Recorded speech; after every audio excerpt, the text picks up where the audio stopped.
The Lorna Byrne Foundation is to help those that need help, in whatever circumstances that they are.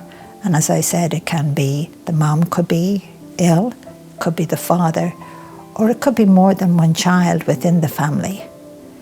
And it can be literally anything. I'd be so surprised when someone turns up or we get a phone call, or my daughter says, "Mom, there's 2,000, people coming saying they need some help because a child is ill and our medical system is not looking after them." And the thing that surprised me is these families come from all over the world. I live here in Ireland. It's not just Irish families.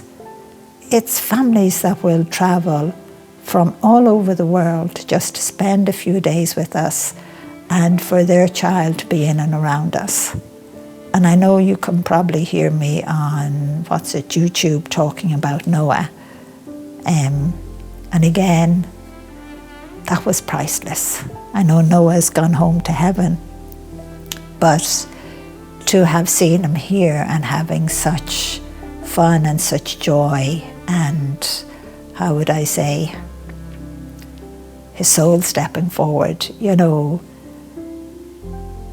that was incredible. And, the parents have given me permission to write about the story of Noah.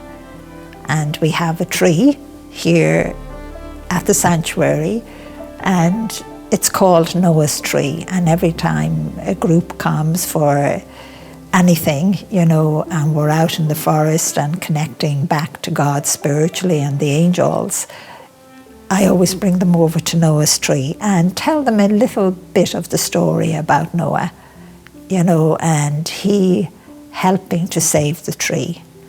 He cutting the ivy and again holding onto a big piece of the ivy and swinging. We got a photograph, and there was another beautiful photograph we got of Noah. So we had him, he was out walking and he picks up this big stick, with a big curve on it and everything, like Noah in the Bible, and he walking along with it.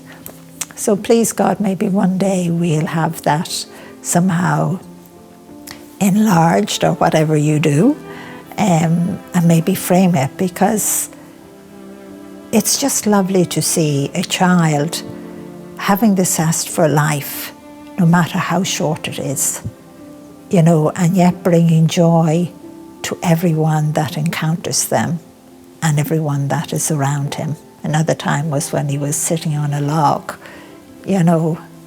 just having a little rest.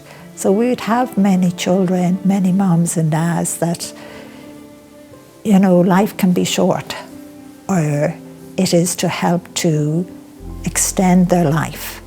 Like it's like a mom or a dad, you want them to live for their children. You want mom or dad to be around for as long as possible. And that's so important. And we forget that. So I always say to everyone, don't judge by the cover, by what you see on the outside. It's what's inside, when you go through the door. So yeah, it's just to help as much as possible. And I wish I could help more. I wish I could have a plan, one part of what God had said would be, many children would come from all over the world, teenagers, the whole lot. But for the foundation,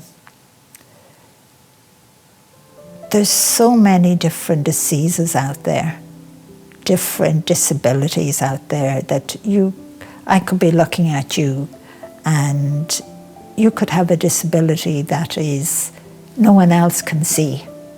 And when you say that, everyone then thinks the disability is in the head. No.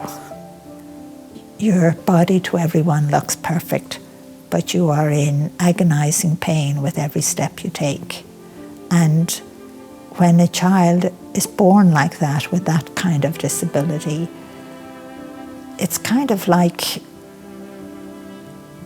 they're kind of left behind until things get critical. And sometimes parents find that very hard, even to accept that their child's body is not perfect. In the sense of, it's like, the child can't really go and run out there on the grass every step they take. And then another child could be born with the same disability, but at a different level. And they might be able to run. But then maybe when they get to an older age, that suddenly changes. So it's I don't care who you are. We have to have love and compassion, and we have to reach out and help each other. And especially our children, especially families. It's not just about a child. It's about the whole family. It's about the mom, the dad, and the brothers and sisters. They're all affected, and they all need a helping hand. And I always say, you never know, one of them, because they're growing up with that experience, might be someone that goes in search of finding a solution to what was wrong with daddy or mummy or their brother or sister. So it's kind of like what's sometimes the angels show me, dominoes, I think you call it. One hitting off the other and falling, all in rotation in that way. So I always ask, if you can give a little. Remember, one day in the future, it could be a child that belongs to you, or your great, I don't know what way you do it in the future, but belongs to your family that needs that help. Maybe you give today, but maybe in 20 years' time, there could be someone in your family that needs the helping hand. And because you helped, we're able to help too.